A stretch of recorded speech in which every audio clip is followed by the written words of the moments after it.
Hey everyone, real quick before we dive into today's video, let me ask you a couple of questions. Do you struggle with your mindset or some of the habits that you have? Or are you currently seeking to learn and grow and getting as much personal development in your life as possible but don't know where to begin? If that sounds like you or someone you know, please send me a message on Facebook or Instagram. Or you can email me at chris.mccarthy@genesis2revelations.com. And I'd be more than happy to have a conversation with you to see where I can help you. With that, let's jump into today's video.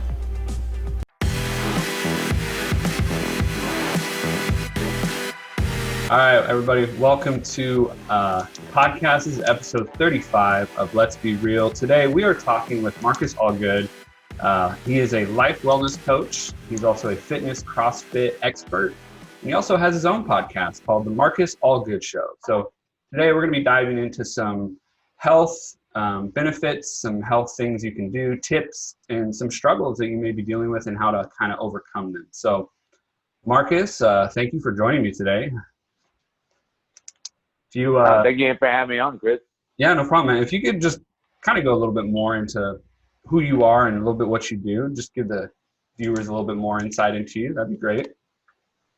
Okay, awesome. Well, I've been doing CrossFit since 2010, and I've been in the fitness world since I was 19. And I didn't really start till I was in college, and started just doing kind of like the bis and tris, chest, basic body parts. Like it was a set schedule. Like Monday would be squat, Tuesday would be deadlift, or Monday would be chest. I don't know.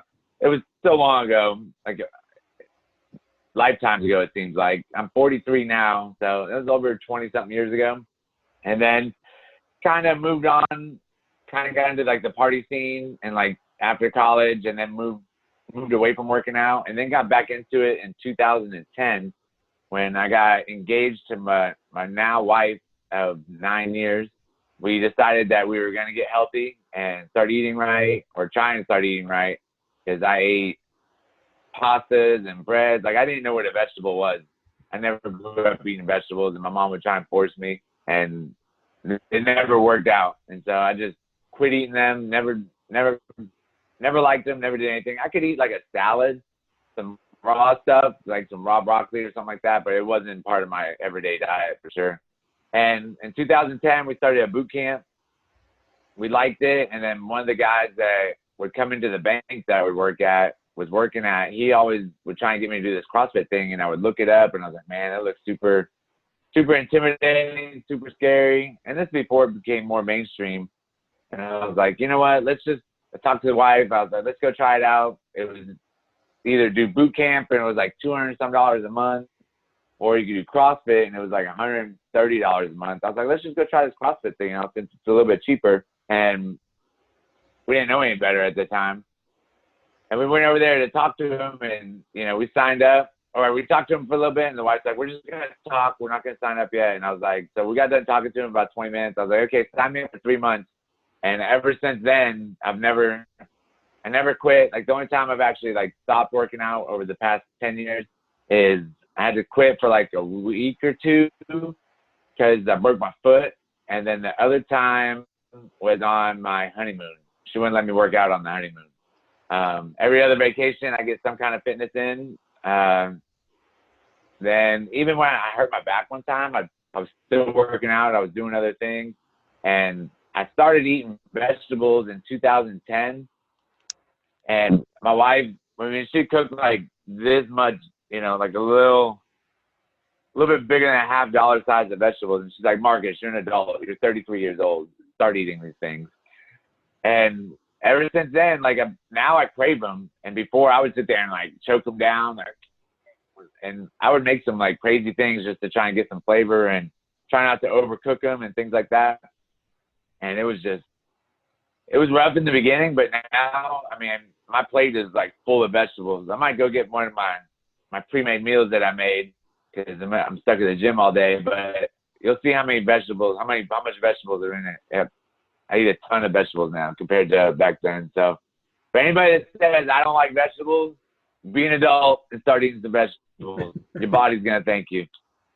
So that's pretty much like the fitness career that's how I got started. The main thing was trying to get healthy for the wife and our foreign kid. I didn't want to be out of shape. I was 200 pounds, had a beer gut, and we were drinking beer, drinking wine every night. Like, not just the bottle, but like the big bottles of wine. I think we even switched to box wine at one time. We were still smoking cigarettes. And a week after CrossFit, I quit smoking cigarettes. I was like, I can't do this anymore. And I was actually driving back we lived in Louisiana at the time in Lafayette, and we were driving back from Houston. And on the way back, I was like, I'm tired of it. And you know how people always say, like, oh, you should probably quit smoking. And you're just kind of like, yeah, whatever. You don't know anything. You just kind of blow them off. And I would blow people off all the time. And one of the bad things is I didn't even start smoking until I was like 20. Like, at a party one time. And in college, just being an idiot, I was like, just give me a cigarette. Let's do it, because some of my friends smoke. But anyway, so people were saying I need to quit, and then one guy came into the bank and he sat down and talked to me and told me I should quit, and kind of hit me a little bit. And I was like, maybe, I don't know. I think he just triggered something in my head. And on the way back from Houston, I was like, man, we stink. These are disgusting. Like, I was just so disgusted by it, and just the smoke and the yellow and everything. I started thinking about it all. So I smoked a pack of cigarettes from Houston to Lafayette, which is only like a 4-hour trip, maybe 4 or 5 hours. And I smoked this whole pack of cigarettes, and I was like, okay, I'm done. And we woke up the next morning, and she's still my fiance at the time. She's like, hey, you want to go outside and smoke? I was like, no, I'm good. She's like, what do you mean? I was like, I quit. She's like, well, when did you quit? I go, last night. And she goes, well, why didn't you tell me? I go, I just did. And so ever since then, never picked up another cigarette. And after I went through all that, it took about a week, because you're only addicted to nicotine for 3 days. Like, once it's out of your body, you're not addicted to the drug anymore. You're just addicted to the act of moving your hands, having something to do, or the feeling of taking that hunger pain away. And so she quit a week later, and I like to say that I didn't go through any withdrawals or, irritability or anything like that. But she'll tell you different. And then when she went through it, I just laughed, and I knew what she was going through, because I understood. I mean, she would just be like, what? And you're like, hey, I didn't say anything, sorry. And so it was good. Like, if anybody's out there and you both smoke, like, one person quit and then the next person quit. Like, don't do it together. You will be at each other's smoke. And so it was cool. It was a really good blessing that we both did. And one of the main reasons why the main reason why, it wasn't even so much fitness. I was like, oh, I could smoke and work out. Like, I used to do it before. But it was for our unborn children. And I didn't want to be the guy that lied to my kids and go out back to smoke, or leave a restaurant to go smoke. And my kids are like, where's daddy? Where's mommy? And then we come back in, we're spraying cologne and doing all this stuff and lying to the kids. Like, I didn't want to be that parent. And I was like, I'm strong enough. I can do this. It's going to help out in all aspects of my life. And I'm tired of smelling, even though you don't think you smell, your car stinks. Like, it is raunchy. Like, don't even vape. Like, just stay away from it all. I can totally attest. Other than that,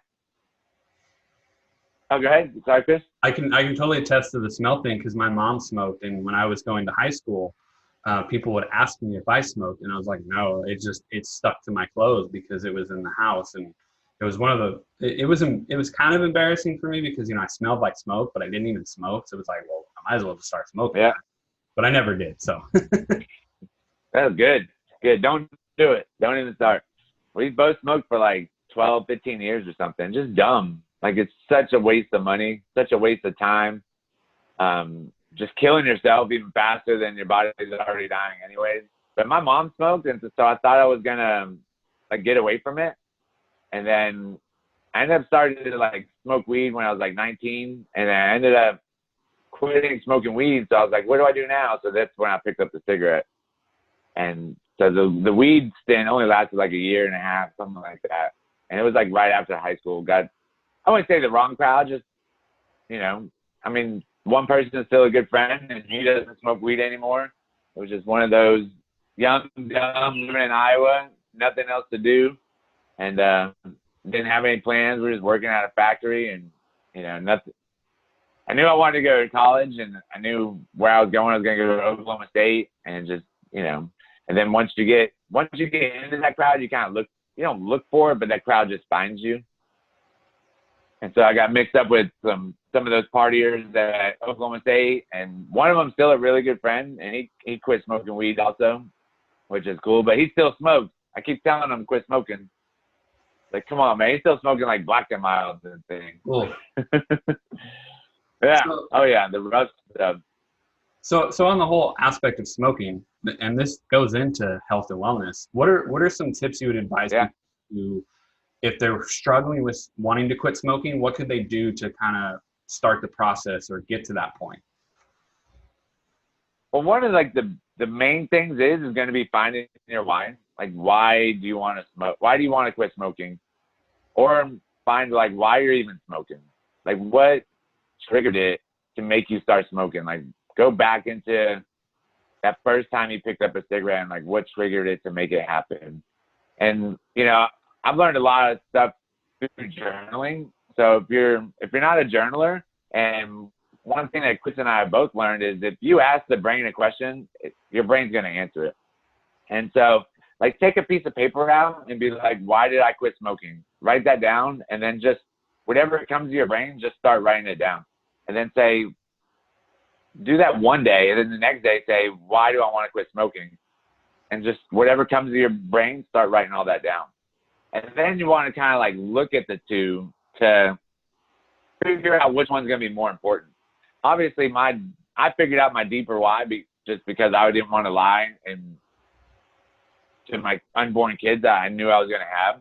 And so once you figure out that you want to quit smoking, like, this like think about all the negative things of it: the smell, your lungs, $6 a pack. I don't even know how much cigarettes are, $6 or $7 a pack. You might as well just take $7 and throw it out the window every day you drive to work. That's only benefit you're getting out of it. Like the same thing you're doing with smoking is the same thing you would do to throw it out. Because you're going to get a little rush throwing that money out the window.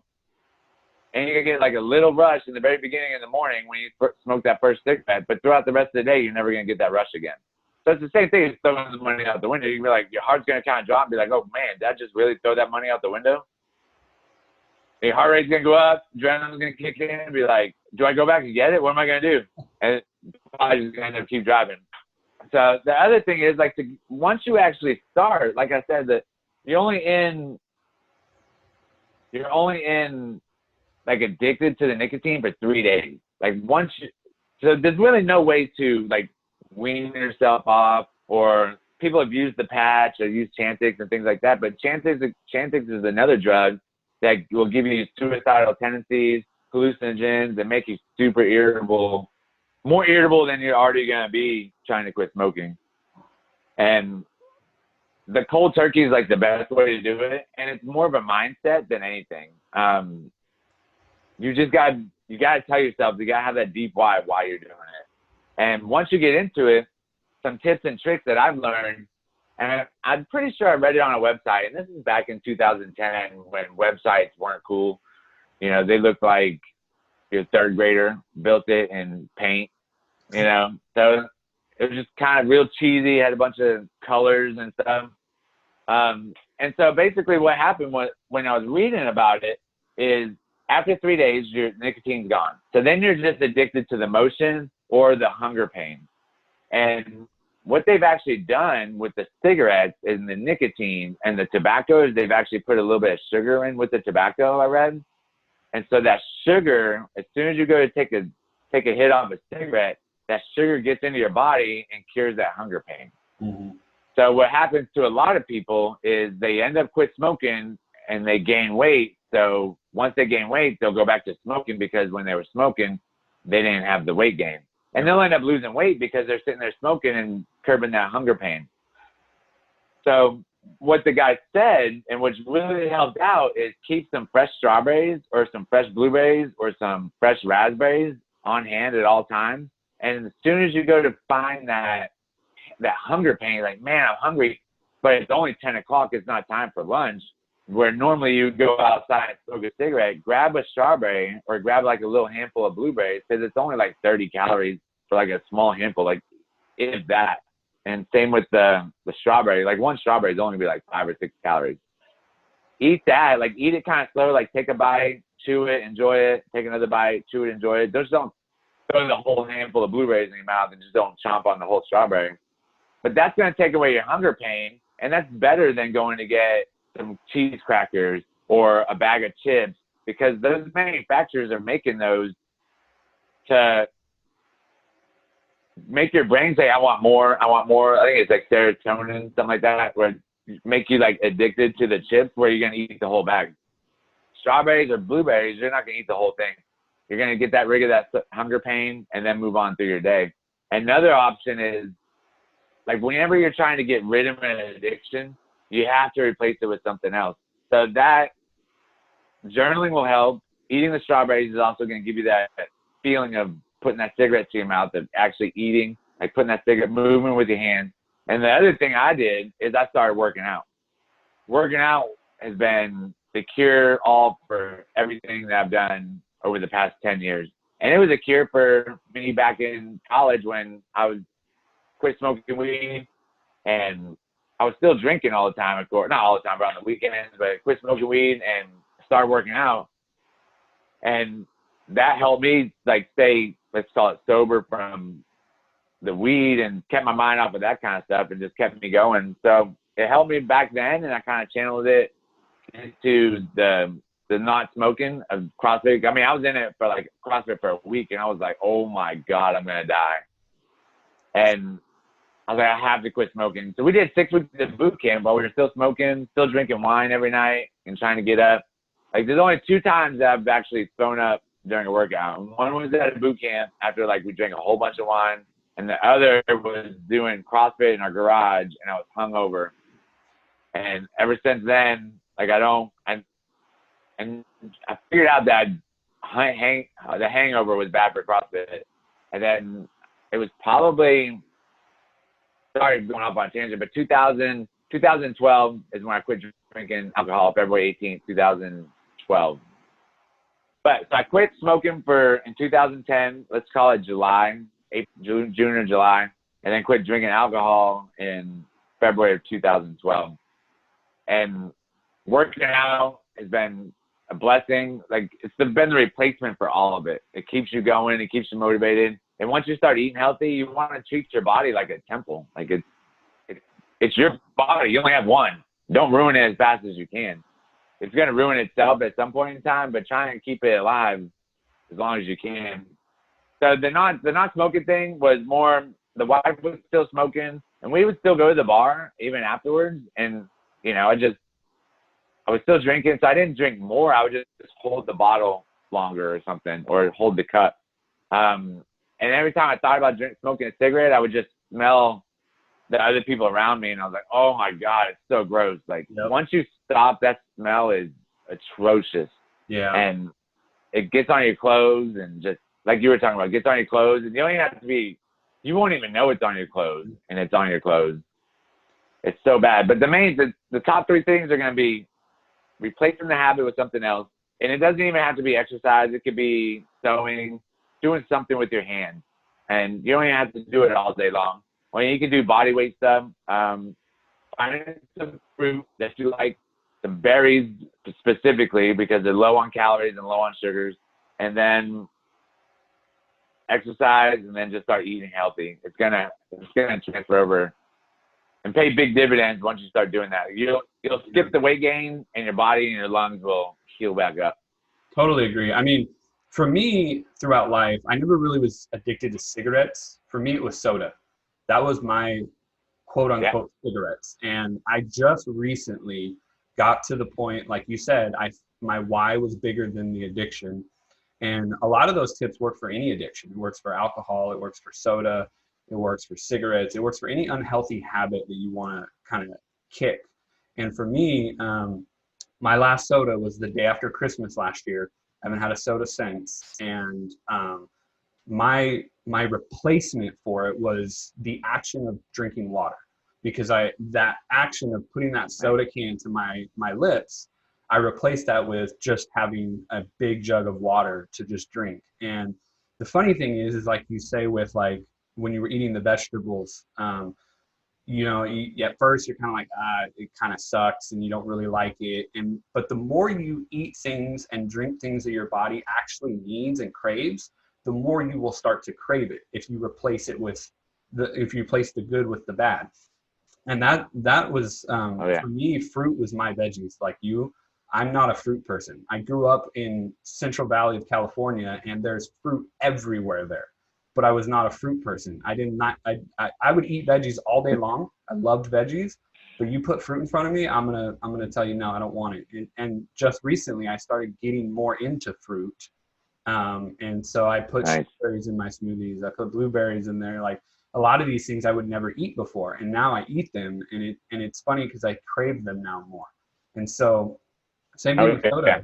It's such a horrible habit. And it wasn't until I saw a video that showed what hydrochloric acid, the stomach acid you have inside your stomach, how it reacts with soda. I was absolutely disgusted with it. Like I almost threw up watching the video, and I couldn't believe that that's what I'm doing to my body.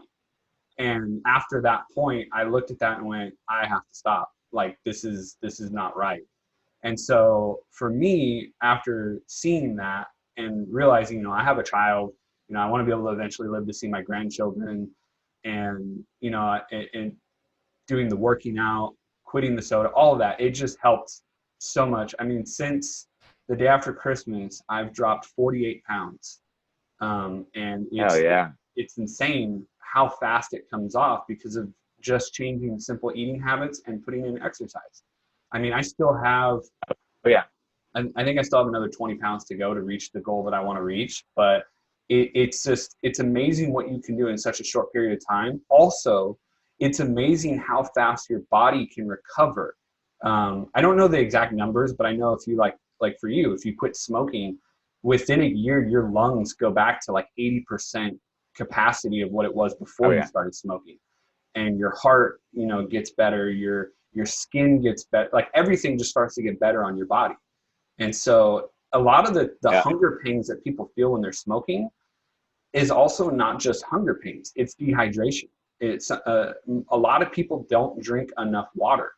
And that was my biggest thing too. I drank tons of soda and I didn't drink enough water. And a lot of the times that I felt hungry, the soda was kind of suppressing some of it, but the times that I ate, it wasn't because I was hungry, it was because I was thirsty.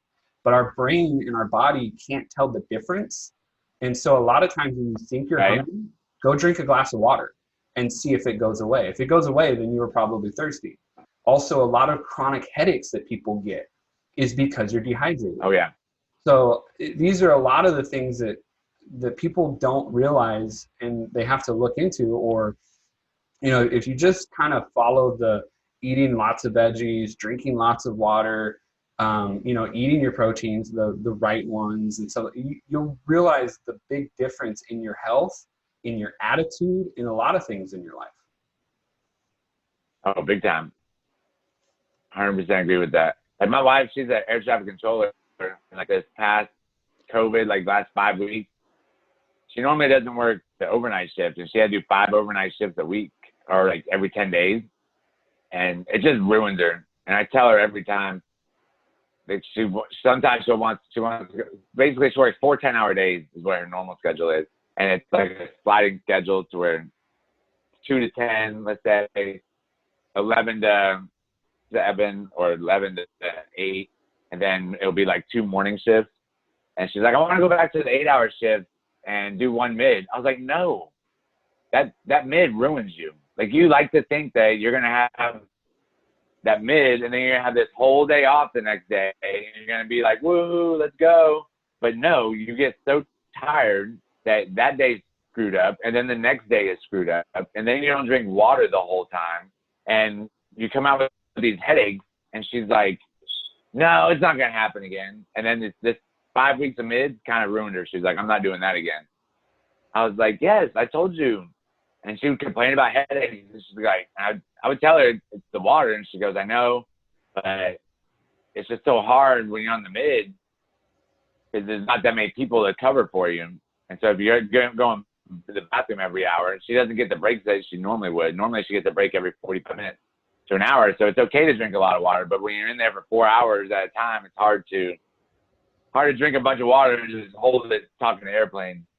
And, but yeah, you're 100% correct. Like I probably drink a gallon of water a day. And the days that I don't drink it, I wake up with a headache the next day. And now I'm taking aspirin or ibuprofen because I know why. I'm like, yeah, I didn't drink enough water yesterday. And like, there's so much that can be cured through food, water, just the basics that the earth is giving you. Yeah. I don't know so much of it. Have you ever heard of a guy? His name is Dave Asprey. Yeah. Yeah. The bulletproof guy. Yeah. So I finished reading his book the other day called Superhuman. And if you haven't read that book yet, I strongly advise you read it. It has so much information on the things that he's done to kind of try to age backwards. And he talks about food and how it's so important for, your gut health. Like he said that he actually had his gut health tested, like his gut, he has 0 bad bacteria in his gut. Like that's insane. I was like reading that and I was like, I would love to strive for that. So the gut is the number one area. And I always tell people, use medication as a last resort. You should always try to heal naturally through food, because if you think about back in, caveman days, we didn't have medication. We had herbs, we had spices, we had food, and that's how we lived and healed our bodies. And, the amount of food we eat now, we're consumers. We're not hunter-gatherers anymore. So we're consumers. And so we're so stuck on just eating this processed crap because it's easier and faster, when really you should be working, cooking your food and actually like paying attention to how much you eat, because really you're only supposed to eat the size of your fist. That's how big your stomach should be. But we're also so brainwashed by these companies out there that say you need to eat this much protein a day, you need to eat this much animal, you need, like, I'm not saying that you don't eat animal. Like, don't get me wrong. I'm not going to sit here and tell you like you eat animal, you're terrible. No, I eat animal, but I don't eat it every day. I eat very, very clean stuff. I get the organic, grass-fed. I pay extra because paying an extra $3-4 now is so much cheaper than paying for diabetes later. And so all of these things that we do now, we take these quick little shortcuts for that instant gratification, and then we pay for it on the back end when we're, 50, 60, 70 years old, because we made these poor choices now. And while your health starts with your gut, I also believe that it starts with your mind. You have to have the right mindset. You have to really put yourself in a beautiful state of, hey, like you said, this is my body. It's my temple. I'm going to take care of it, and I'm going to feed it the right things, including mental health too, not just physical health.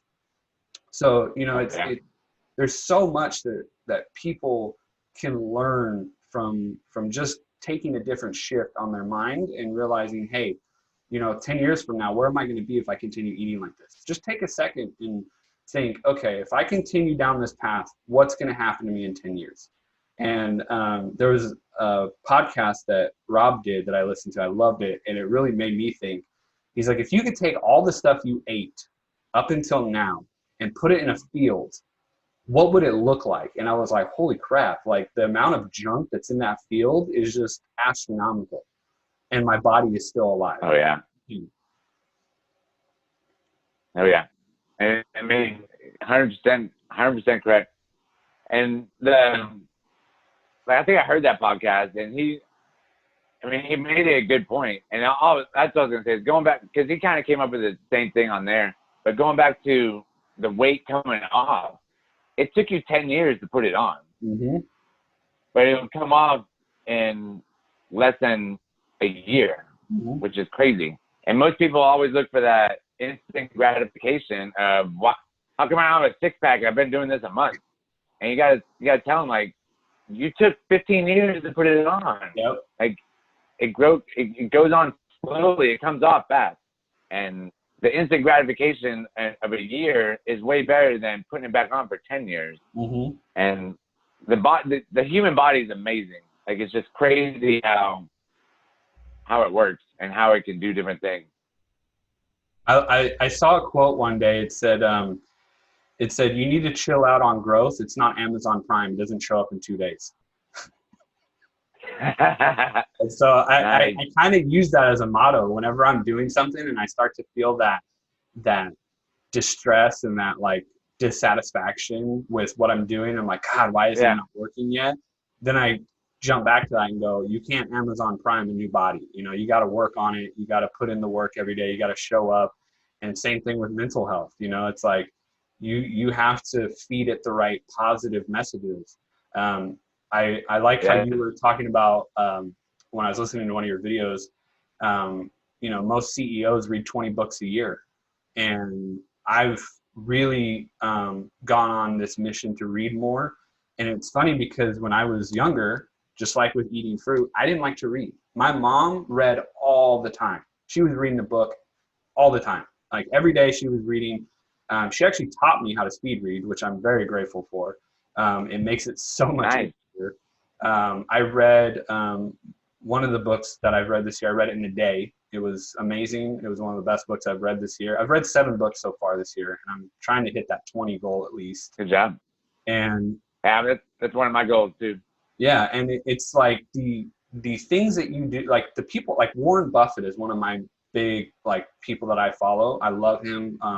I got into stocks and everything at an early age because of him and learning markets and everything. But he reads a lot. He also spends his money wisely. And a lot of the people that are up in the big ranks, these people work on their health. They work on their mind. They discipline themselves. Like there's a formula. There's a reason why these people are successful. There's a reason why these people live as long as they do, because they don't waste their time. They don't waste their potential. They don't waste their bodies.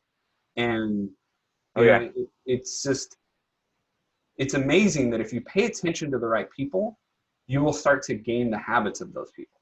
I think it's Jim Rohn says you're the summation of the 5 people you hang around with most. And it's true.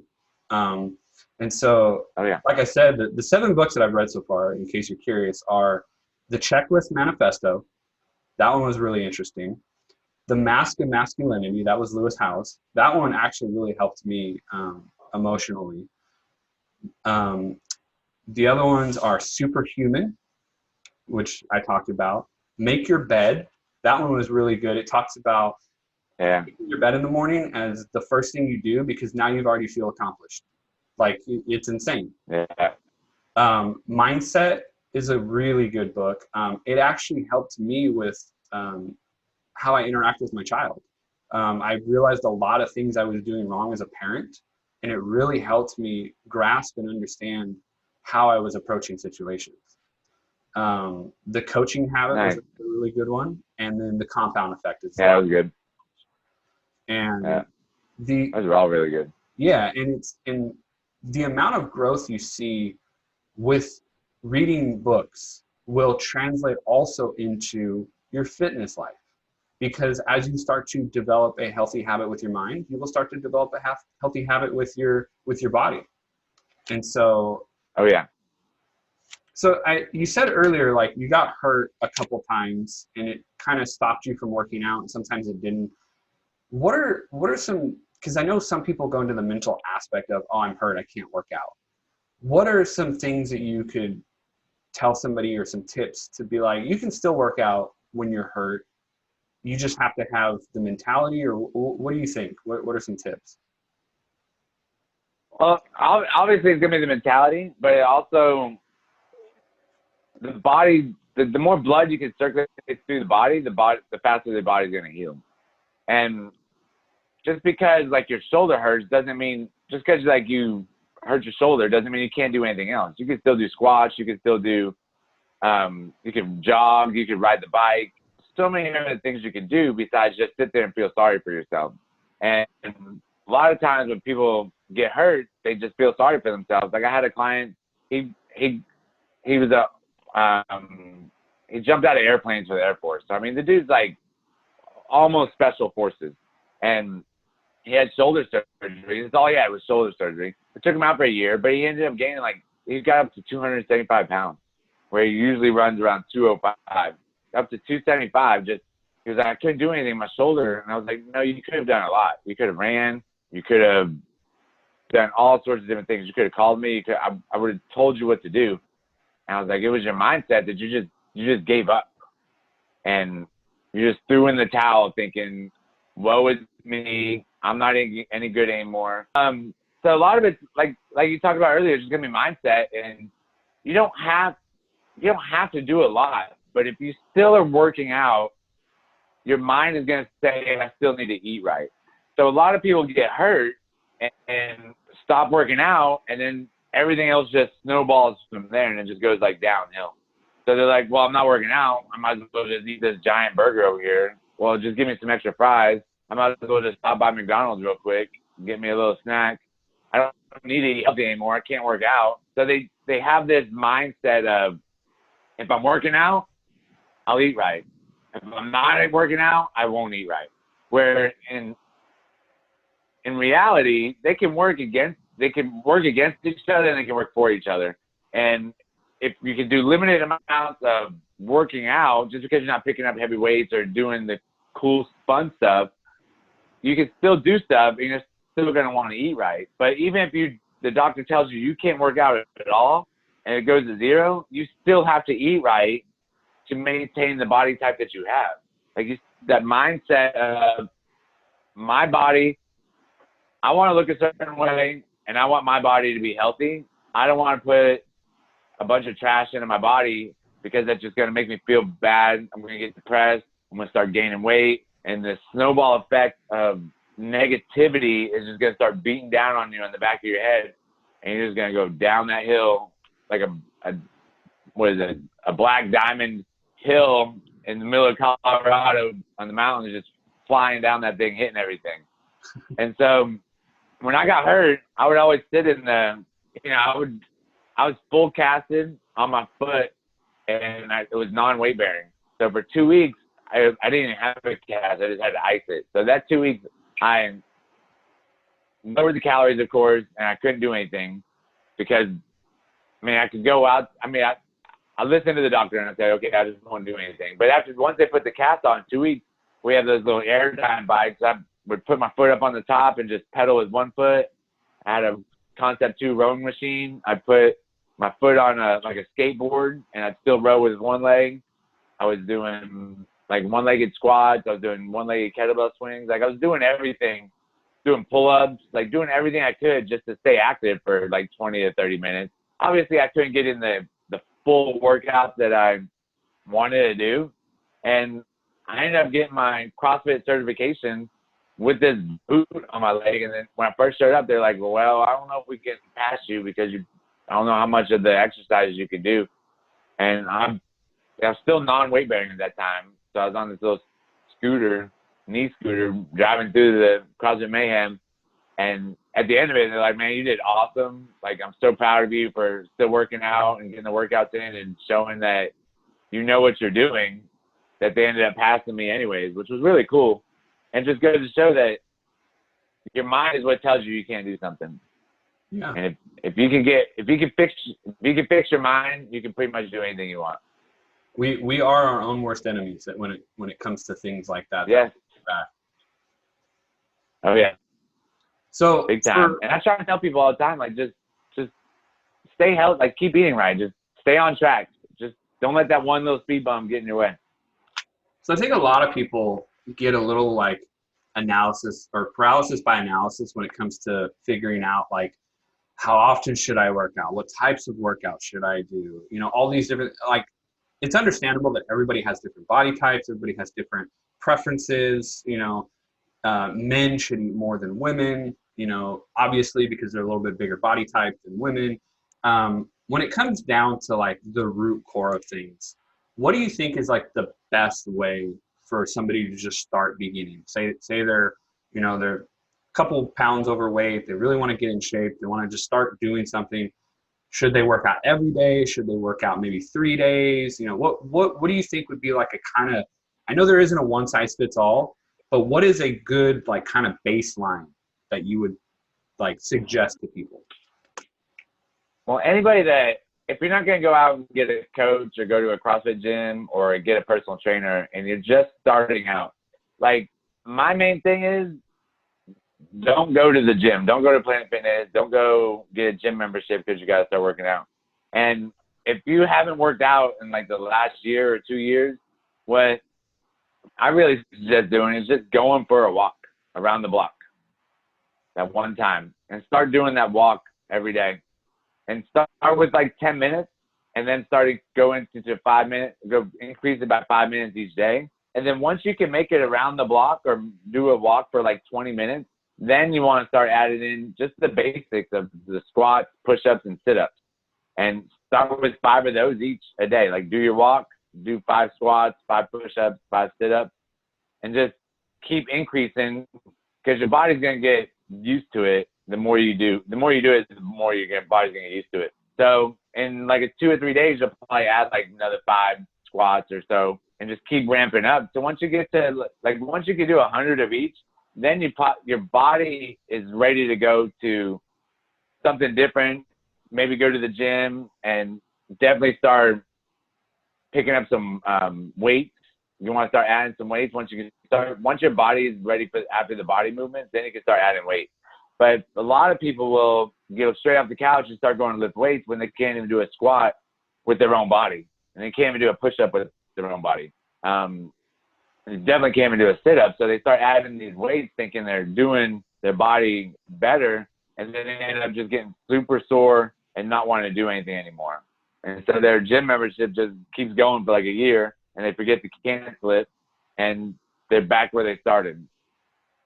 So for somebody that's just starting out, start with the walk, and then if your walk is good, start walk, jog, and then always incorporate the body movements. The 3 movements, like I said, are going to be squats, sit-ups, and push-ups. YouTube it to find the best technique, and then also film yourself to make sure you're doing the right technique of the squats, the push-ups, and the sit-ups. And you can start out with some crunches, but you want to really try and get that full range of motion in there. And same with your push-ups. You want to hit the ground, touch that chest to the ground, and then come back up. Even if you got to like kind of warm it up and use your butt to pop up a little bit, it's better than just doing like little half reps.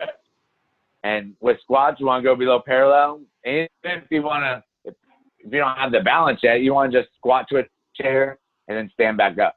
Squat to the chair, stand back up. And then slowly kind of take the chair away, put something else there, and then finally you're just going to be able to squat totally the way you're supposed to. Like I've changed so many people's lives through CrossFit. I had a guy with me for a year that had 2 hip replacements and knee surgeries, knee replacements.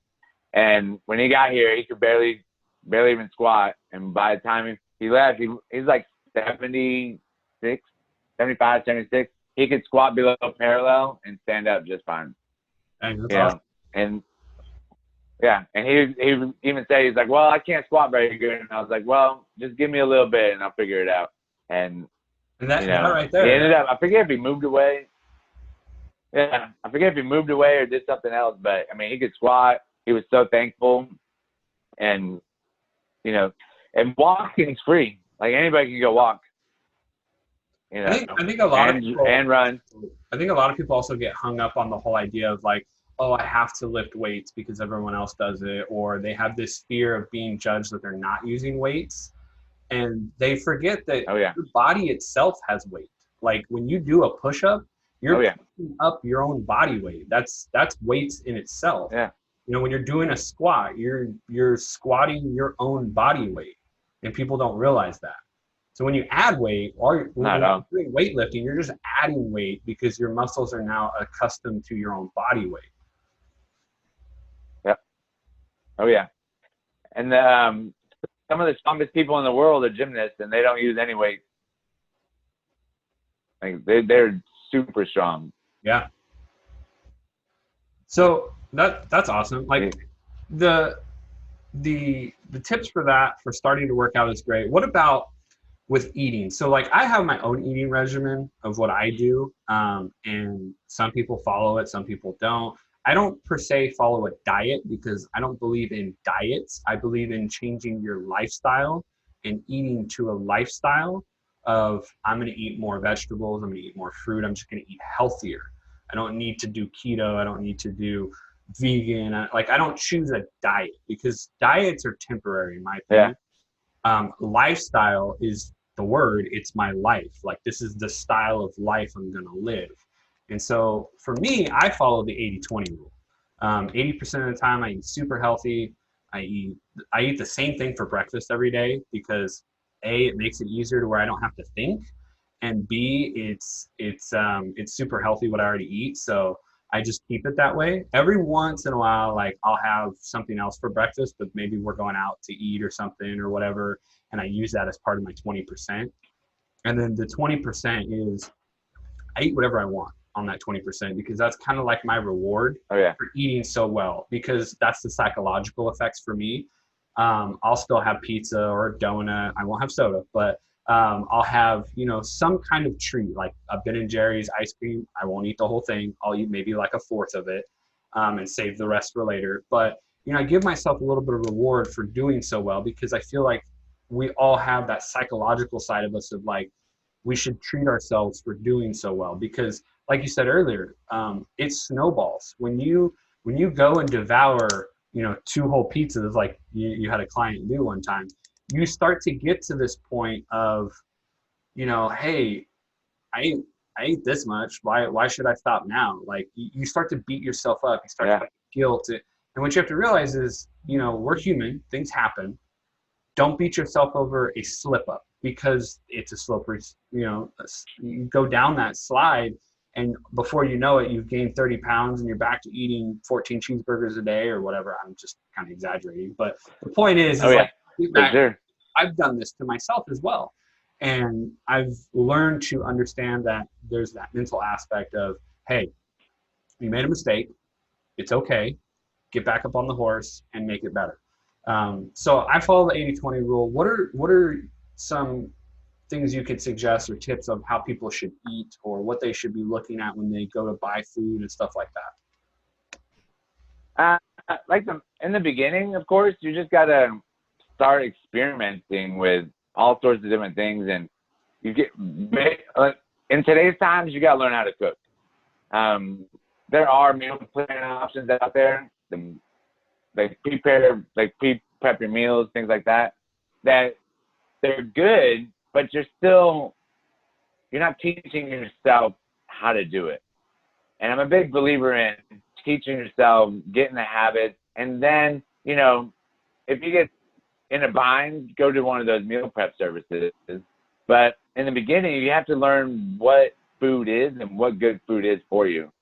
And most people think a grilled chicken breast sandwich from McDonald's is going to be healthy, or a grilled chicken salad is going to be healthy. They don't realize that one little package of dressing has 400 calories in it. So therefore, they thought they're eating 200 calories when they're actually 800 calories or something like that. Obviously, that math didn't add up. But there's like restaurants are crazy. Like, oh, Charlie's, there's only one or two things on the menu that's under 1,000 calories.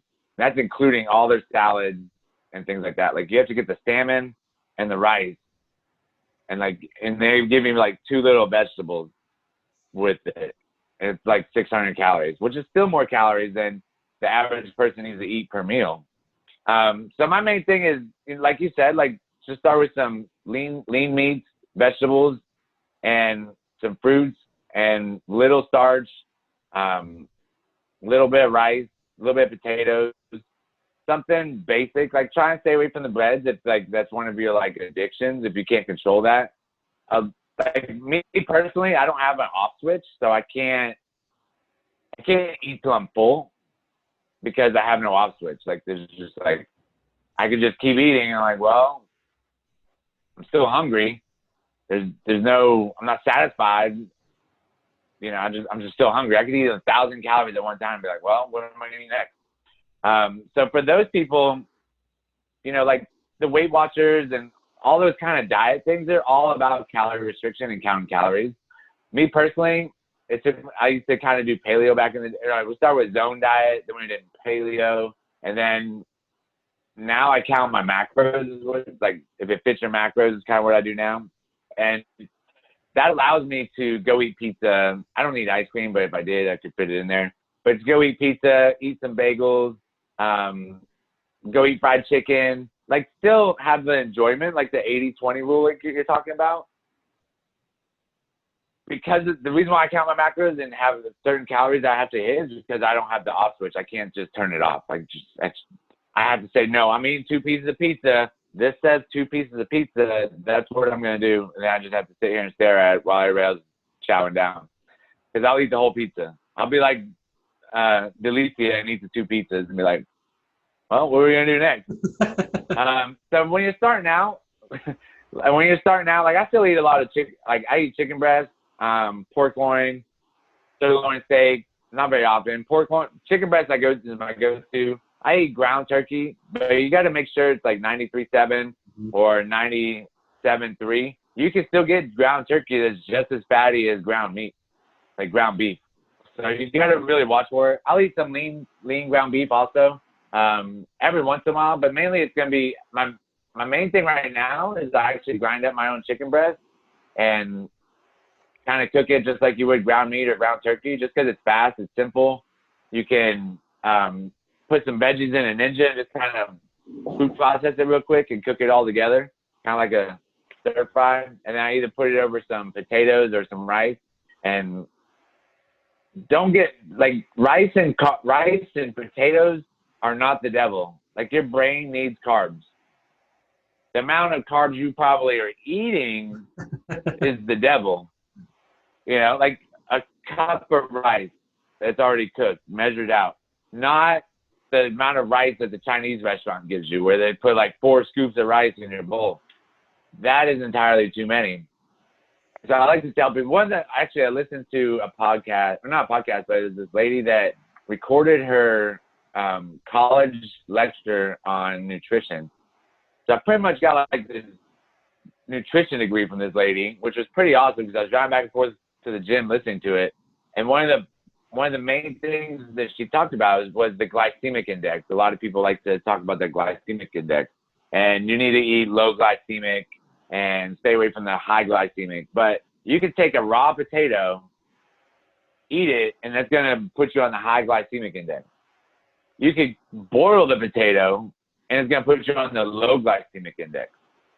So it's just a matter of the way it was prepared is exactly the same substance you're eating. So the chart obviously is flawed. It's still going to be calories in, calories out. And the lady's like, there's nothing about it that's going to change. You can't ruin the science on this. It's calories in, calories out. And she goes, nobody told you to drink 5 Gatorades today. Nobody put that gun to your head and said you need to drink 5 Gatorades or you need to drink 5 Coke today, and then go blame bread for being that you're overweight.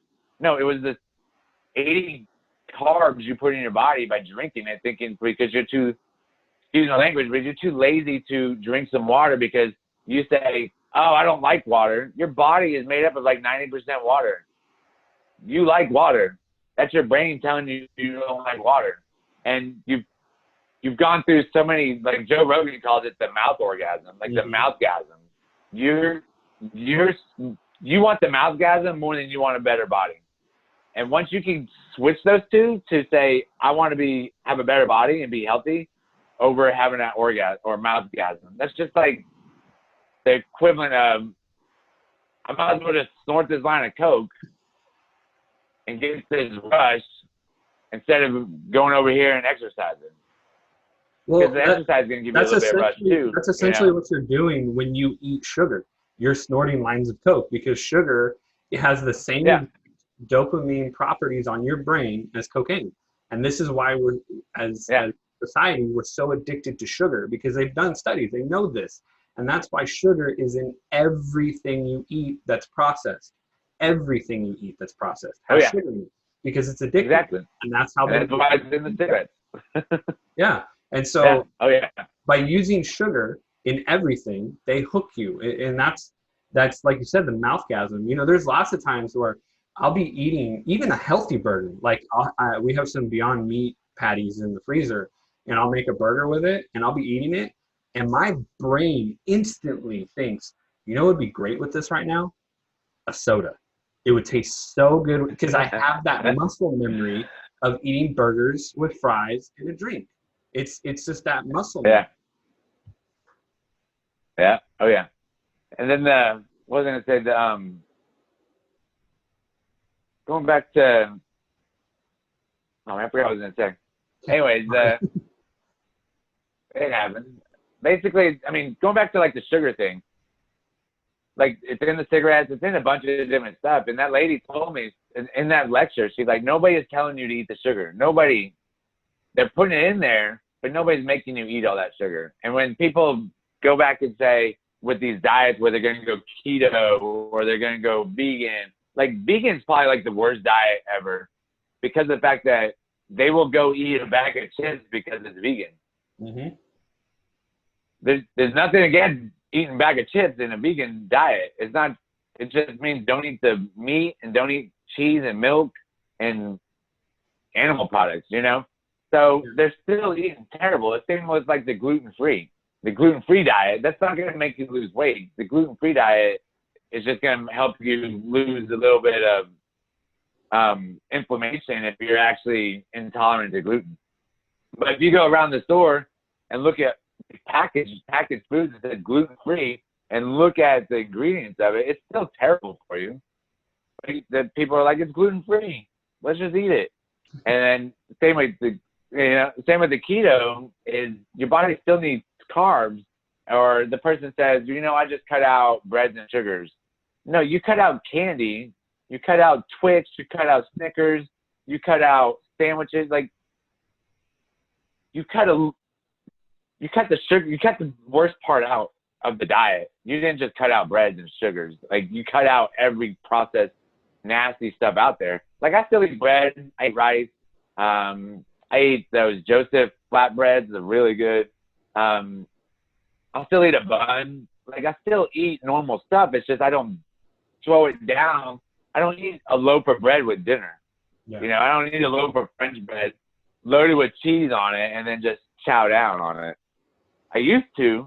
That was really good. Get it straight out of the oven at Walmart, But you train your brain, like, going back to the sugar thing, there's so many natural things coming from the earth that are actually super sweet. Sugar has taken your palate and just skyrocketed it to another level. So you think you need candy and all that other stuff to get that sweetness. But carrots, if you cook them right, they're really sweet. Strawberries, bananas, a lot of times spaghetti squash. I don't know if you eat that yet. Oh, I love but a lot of times it'll actually, a lot of times you cook in the oven, it'll come out really kind of sweet. And you're like, oh man, what's that sweet taste? Yep. And, the vegetables and different ones and fruits, it's a natural sweetness that you get. And you're gonna cure that craving that you want once you recalibrate your brain and your palate into not exploding it every time. Yeah, because those foods have natural sugar. They have the glucose and the other sugars. There's sugar in those foods, but it's natural sugar that your body can actually process, and it doesn't make your liver overproduce insulin to combat it. And that's why diabetes is so prevalent, is because when you're eating all that processed sugar, you actually build up a tolerance to insulin because of having to produce so much of it. And then your body has to get rid of it in a certain way. So, like that book, Superhuman, it taught me a lot about, diabetes and Alzheimer's. And now actually Alzheimer's is related to diabetes. It's actually type 3 diabetes. I thought that was insane. I never realized that. And because they've done a lot of studies. Yeah. When you have all of the complications of diabetes, it leads into Alzheimer's a lot of the time. And touching on the fact where you talked about carbs and how people think, oh, carbs are bad. You need carbs, you need protein. You also need fat. A lot of people think that they have to cut out fat to lose fat. No, you need to eat fat to burn fat. There's just like with sugar and carbs, there are correct fats to eat too. Not the trans fat. You definitely want to stay away from trans fat, but you want to get your mono and polysaturated fats. And that comes in avocados and nut butters, Yeah. Oh yeah. I still eat peanut butter. I don't eat very many avocados just because I mean, they're good. They just add so much fat to my diet. But I mean, I still like. I've been cooking my eggs. Basically, I take do you guys have rice bacon where you're at? The thick rice bacon. No. She gets like tempeh and other things, but I've never even heard of rice bacon. Okay, it might be just a southern thing, but it's an extra thick bacon, and I usually cut the bacon strips in half, and I'll just use half of one, and I'll put that in the pan. I'll take it out, and I'll cook a little bit of potatoes, and I'll cook my eggs in that, so it's all cooked in a little bit of fat.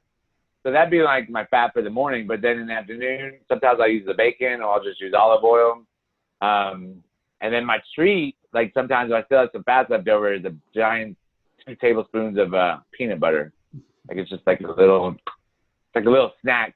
I've never been into like a bunch of candies and stuff, but once you get rid of all that stuff, and there's so many natural foods that you can eat that are treats that you wouldn't even expect, you know. And like you said, 20% of the time, go after some ice cream. Go enjoy life with your family. Don't be the guy that is like, oh, I can't eat that, you know.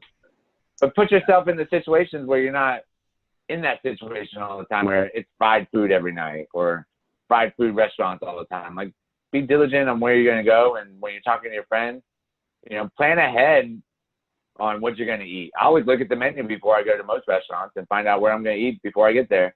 Because if I show up and I'm super, super, super hungry, I'm going to pick the first thing that whatever they can get out the fastest, I'm going to pick, you know? So if I have a plan going into it, I'm like, no, I'm going to stick with this, then that's what I'm going to get. You know, it's so much easier. Like failing to plan is planning to fail. Yep. Like you have to run your body like you're the CEO of a business. Yeah. And your body is your business. It comes down to that discipline. So many people don't. And I've learned over the years, the past 10 years, like I've gained, like even being a fitness expert, gained up, went down, gained up, went down. And now I pretty much like stay the same. And because I'm so focused on what I eat every day, and people like to think, oh, you're addicted to counting your macros, or you're just obsessed. I mean, they use all these like negative terms towards it. And I pretty much just turned to him and you think Steve Jobs would be where he was if he wasn't obsessed with Apple? He wouldn't even be close to where he was. Like Apple wouldn't even be here. You wouldn't even be talking to me on your iPhone if he wasn't obsessed with what he was doing. Obsessed, there's nothing wrong with being obsessed. And if that's the lifestyle you want to live, good for you. Go live by the night, like fly by the night. Don't have any kind of goals. Don't have any journaling. Don't be the CEO of your business and see how far that gets you. But I am super happy journaling every day, putting stuff in my calendar, counting out what I'm going to eat every day, and just knowing that I'm doing what I can to be the happiest person I am. And a lot of people think that I'm probably not happy counting all my food, but I'm extremely happy because of the fact that if I know if I'm going to go eat fried chicken, I can calculate it. I know how much I'm going to eat, and it's not going to hurt me to where if I just have like a big old thing of Popeyes and now I'm just bloated and my brain, I'm tired, and just because like Rob said, your gut takes up so much. Digestion takes up so much of your energy. So why put yourself through that 3 times a day? Like, why? I don't understand it. I'm like, why would you do this? And another thing is, like, I have so much more energy. Like, I quit caffeine back in, like, 2016 and then started drinking it again. And then 2020, this year, kind of like with the Iron Mind, I was just like, you know what? I was, like I said, no off switch. And caffeine was, like, my only vice that I had, really. And I was like, let me just get rid of caffeine. I was drinking, like, because I was drinking Fit Aids at the time, which had like 25 milligrams. I was like, this isn't so bad. So I was drinking 2 of those a day. 1 a day, then it was 2 a day, then I get to 3. And I was like, man, maybe I should just go get one of these bangs and see what these are about. Next thing you know, it was like 2 of those a day. Then I was taking pre-workout. I was drinking so much caffeine. I was sleeping like crap. Caffeine wasn't working because you chase that little high. Because that first time you have caffeine, you're like, oh, you get this little like, yay, I'm alive. And once you keep drinking, it just goes away. And so you just keep just drinking more and chasing that little high. And so I went through the headaches, 3 days, gone. Caffeine was gone, like everything was gone. So I haven't even touched caffeine. Like I don't eat chocolate because a lot of chocolate has caffeine. Don't drink teas, anything like that. Like there's no caffeine in my diet. And I can go from 5 a.m. to 10 p.m. without a nap, without slowing down really. And I'm working out like at least an hour a day, eating right, and doing podcasts, like always going. Like I'm not just sitting there in front of the TV. Like my wife is like, you need to slow down. I'm like, what? We're not even doing anything. We're just doing some work. Come on, let's go. She's like, I need a break. So it's just, I'm a huge believer in health. Your body is an amazing thing, and your marketing is amazing also. And it's tricking you into the fact that you have to have caffeine, that you have to drink coffee, that you have to eat these different foods and these different things. But if you eat natural, like cook your foods, and I know a lot of people say they don't like cooking, but actually, like today, I'm gonna eat my meal that I cooked them all last night or yesterday. And it's like I'm gonna eat it, but I'm not gonna feel satisfied because of the fact that I've learned that the actual cooking of the food and then eating it kind of helps me feel satisfied and allows me to say, okay, I've ate enough food. I can wait till the next meal. Where if I eat this, I'm gonna eat it, put it in the microwave for 4 minutes. I'm gonna eat it in probably like 10 minutes. I'm gonna be like, well, I'm hungry again. I'm gonna have to go do something else. So the art of the act of cooking helps me like to rest my stomach and stuff, which is kind of sounds weird, but I've learned that that's what it was. Like I was trying to figure out, I was like, I'm eating the same amount of food as if I was cooking at home. Why am I not feeling satisfied? But it's the actual act of cooking that makes me feel satisfied and enjoy and feel more joyful of actually eating and grateful for it. So it's another little tip. I don't know if it'll help anybody, but it might. You never know. Yeah, and also like when you're cooking food or you're in the act of it and you smell it, your olfactory sensories are actually like 25% of the trigger of your stomach to like make you hungry. And so that process might actually be something that's in there for you that kind of gives you that, okay, I'm ready to eat, and then once you start having the food, you're starting to feel a little bit more satisfied because now you're not only curbing the appetite, but you're also curbing the smell appetite as well. And that's right. The reason why some people think they're hungry is because they'll smell food and it'll start to trigger the pheromones and the acids in your stomach and make you think you're hungry. And so if you start to notice, maybe try to eliminate being around food so much, so it doesn't trigger you so much. And then kind of to wrap all this up, sleep is the last little bit I think that people really need to work on. I know myself, I was somebody who used to burn the candle at both ends. I used to say I'll sleep when I'm dead. I didn't really give a shit about sleeping too much. Hell yeah. I would stay up for 3 hours and then wake up and go burn 18-hour days, and it's like, it was insane. I don't know how I did it and how I'm still alive half the time, but since I started the whole journey of getting better, I learned that sleep is super important. And actually, after reading Superhuman, I realized why I was somebody who could work off 6 hours, unlike my wife who needs like 21. But right. That's my wife. Just kidding. The way I do it is I get 6 hours of sleep, but I've also been tracking my sleep through a sleep tracker.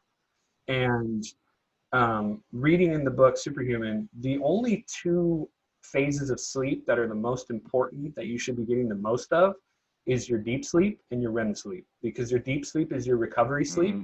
It's where your body recovers, it heals itself, it does the necessary actions to recover from whatever workout you did or however the day was.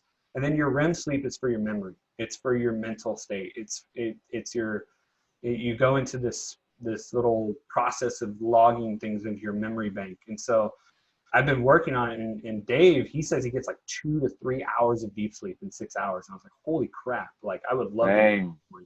Right now, I'm averaging about an hour and 10, which is way more than most people average. Most people average 30 minutes. When I looked it up, I was like, wow, that's insane. And that's even with people sleeping 8 hours. And he calls Yeah. light sleep junk sleep. It's not really sleep. You're actually subconsciously aware, but you're like your eyes are closed and you're asleep. And looking at the sleep tracker, I even saw how many times I wake up, and I don't even remember those times of being awake. But you actually wake up in the middle of sleep. So, and then I think REM, I'm averaging like an hour and a half to 2.5. It depends on the day. But you also, with sleep, everything goes back to gut. If you eat crappy, you're going to sleep crappy. If you eat late, you're not going to sleep well. You know, there's certain time periods you should eat. Like I do intermittent fasting. Sometimes I even fast for 24 to 30 hours because it's actually really good for your body to fast.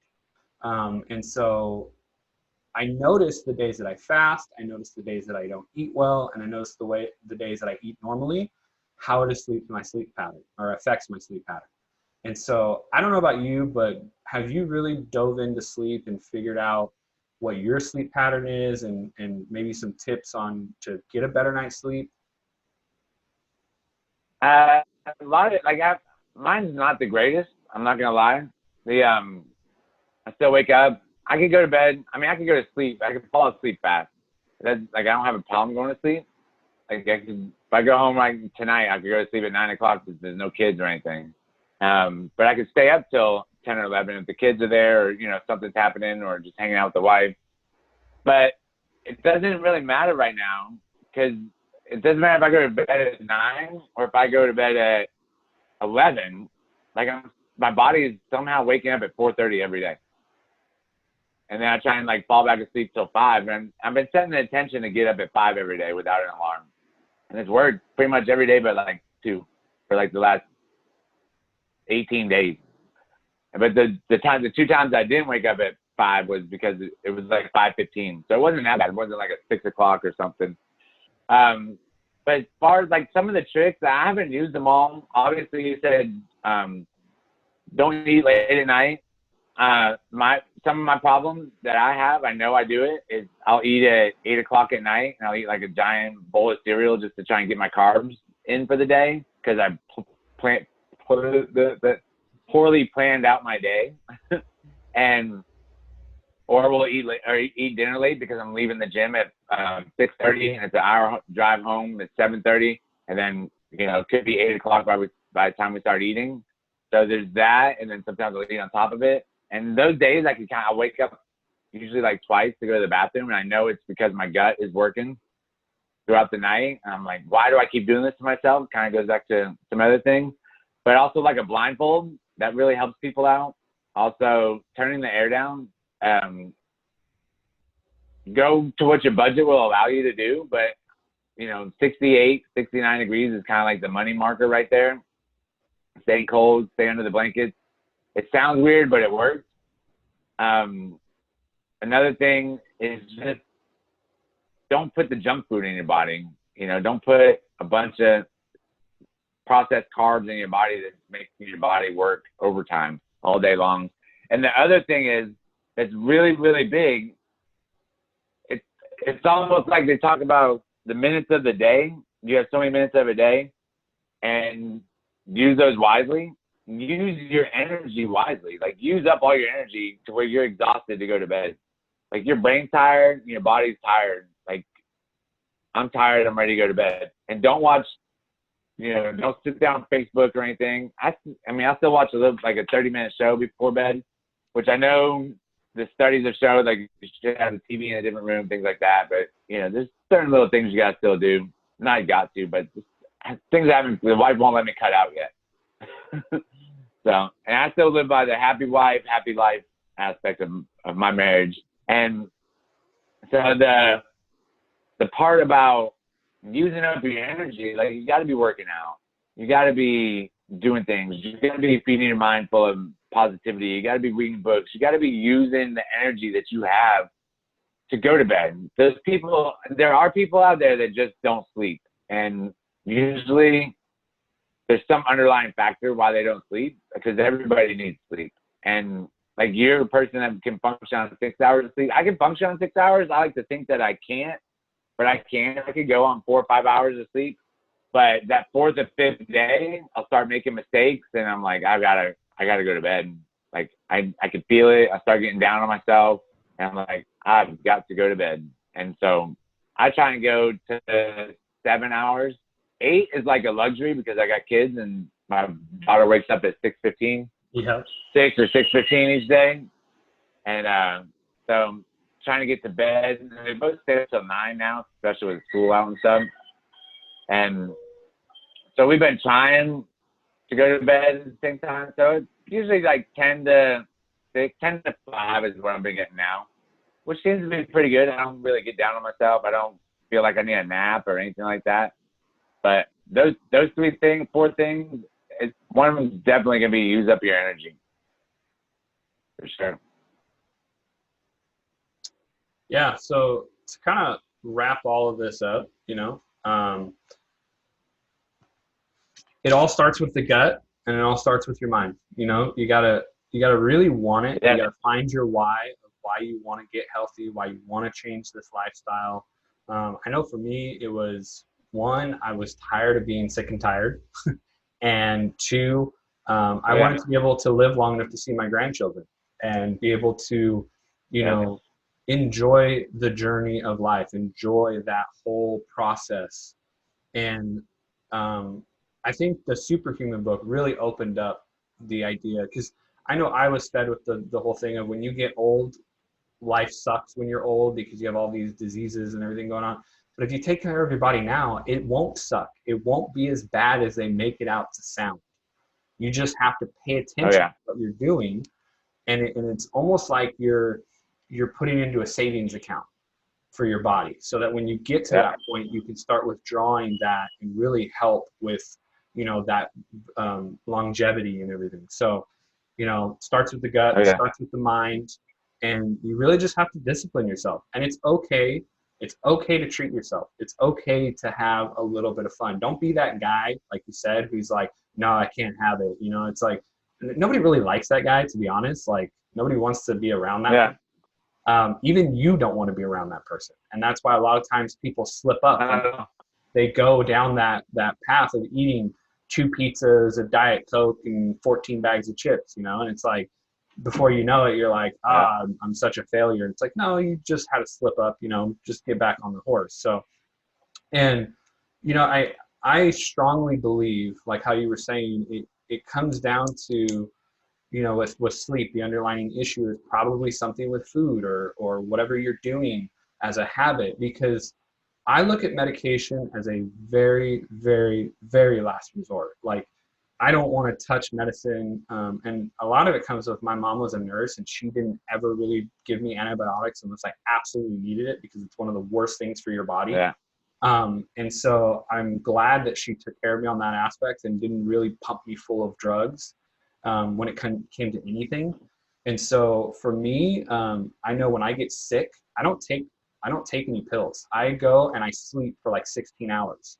And it really, it really pisses my wife off, because I'll get a cold or I'll get sick and I look like I'm like miserable. I'll go sleep for 16 hours. The next day I wake up, I'm perfectly fine.